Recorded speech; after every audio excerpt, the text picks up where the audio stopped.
We are looking forward to the European T20 Premier League, and joining us is Jonty Rhodes, who's been freshly associated with the Rotterdam franchisee. Jonty, firstly, thank you so much for being here on Times Now. Thank you, Karishma. Thank you very much. Jonty, let's talk about your new franchisee. What does it mean? And are we going to see any Indian interests in this as well? And just, in countries where cricket is still getting popular, what does it mean to have a franchisee in Rotterdam? Well, the interesting thing is that we've obviously seen at ICC T20 World Cups, we've seen European teams come through the Netherlands, Scotland, Ireland. Recently, it was Italy as well. So there's more than just a recent focus.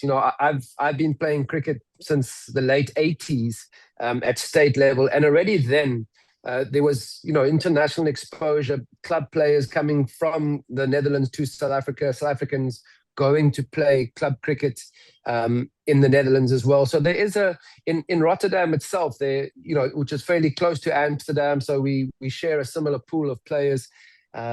The Netherlands is not a big country. I mean, we have a national park in South Africa, which is bigger than the entire Netherlands. I think the Kruger National Park is probably a bigger landmass than the Netherlands is. But having this tight-knit cricketing community means that we can tap into it very quickly, and then hopefully grow the base. So yes, while there's been recent focus during the T20 World Cup in India, we know that there's already a local base that's been playing cricket for quite a long time in the Netherlands specifically.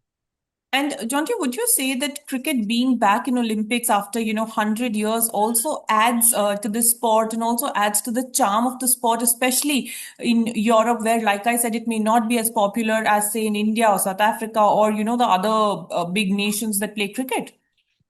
Absolutely. It's a great point, Karishma, because I worked in Sweden for 2.5 years during the pandemic. So 2020, I moved across. I worked with the Swedish national team.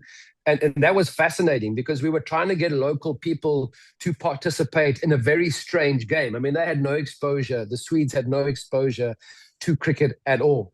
And the fascinating thing was that, especially on the women's side of the sport, there's real national pride.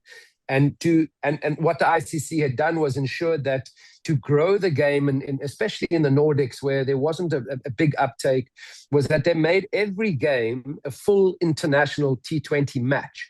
So it meant that there was incentive to be able to reintroduce tennis players, ice hockey players, athletes, just because they wanted to play and represent Sweden. So yes, in Europe, the fact that it's a part of the Olympics is a big plus for us.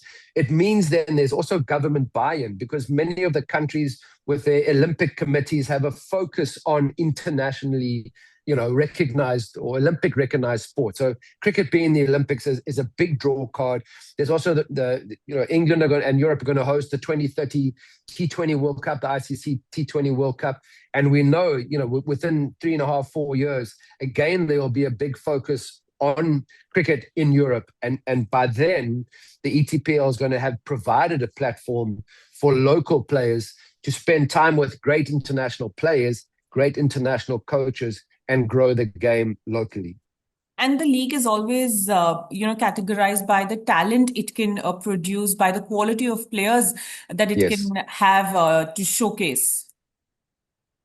Well, the amazing thing is that, and it's such a unique setup where most of the owners here in the ETPL are former cricket players. So we have a network of current players, and even with us, with the Rotterdam in the Rotterdam franchise with Faf du Plessis, who's not just the captain, but he's also a co-owner. Heinrich Claessen's, one of the highest retained IPL international players.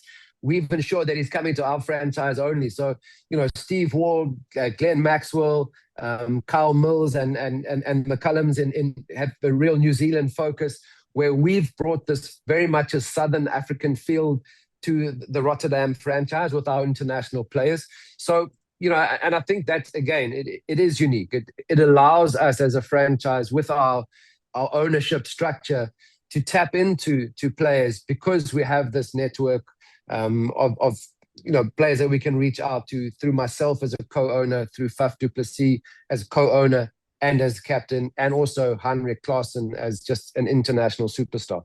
So, Jonty, with Henrik in your franchisee ownership system, are you going to be biased towards Sunrisers Hyderabad in IPL? I already, I already am. I took my orange shirt off. No, he's a great player. I've worked with him obviously in the SA20 before. He's a fantastic guy, so calm and relaxed that we're looking forward. And he's been very involved. He and Faf have been very involved when it's been coming to before the draft or going through players, how we think we can balance the side, and just his understanding of of what is needed for a balanced team.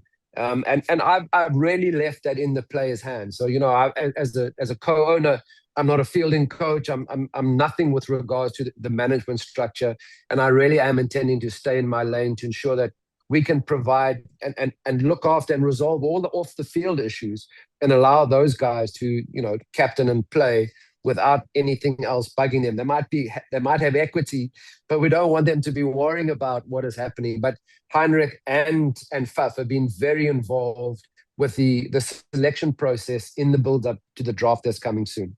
And last couple of questions, Jonty, with regard to the Indian Premier League, have you been able to watch any matches, any Indian talent that you've been excited about, or any team that's caught your eye? I'd love to hear.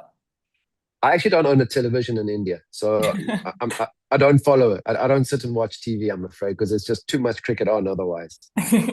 And when we talk about Indian cricketers, is there any cricketer that makes you feel like that he has your approach to fielding what you had when you were playing back in the days?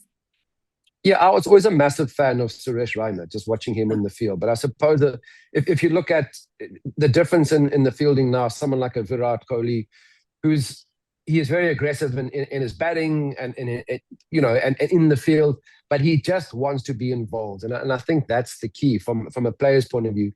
He's expecting every ball because he wants to contribute every ball in the field. So he's a great guy to watch. I mean, he's not the perfect fielder by any stretch of the imagination, especially when he was captaining the side. There's a lot that's going through your brain as well as having to expect the ball to come to you. But if you look at his intensity in the field, and that's the same thing, that you can show people, and you don't have to be the best fielder in the world, but you certainly can be somebody with the highest intensity and have that consistently every single ball of the game. And if you watch Virat's intensity in the field, you'll know what I'm talking about. Well, absolutely. It was Novak Djokovic just recently said that he follows cricket only because Virat Kohli plays it. So that's probably his aura. But final question, Jonty, when we talk about cricket, Indian fans play a huge part in it. So would the ETPL would also be, focusing on getting the Indian fans involved because the league would also have Indian owners, Indian touch to it. So do you think that can also be an area that can be worked upon? It definitely is an area, and a big part of us with our ownership as well is understanding guys like Faf and Heinrich have a really big fan following in India. And then with the recent, the ICC T20 World Cup, seeing how well the Netherlands did, Italy came in and surprised everybody, and the Indian fans really took to them to heart because the Indian fans love an underdog, and I think there was something so unexpected that everybody got involved. And a big thing for us with the ETPL now is to provide a more continuous and more frequent platform. Whereas if it's every 2 years at an ICC T20 World Cup, the players disappear off the Indian radar. And having this ETPL with the ownership structure that we have, ensuring that there is now for the players that participate in the ETPL, there is that awareness in India, throughout the year and not just every 2 years at an ICC event. So that for us is really exciting because we know the importance of the Indian market. And we've seen, there's such great players here in India, but if it's something unique and different, there's a real attachment from the Indian fans. And that is something that we really would like to take advantage of. Well, Jonty, thank you so much for your time. And here's wishing Rotterdam franchisee for the ETPL all the very best. Thank you, Karishma.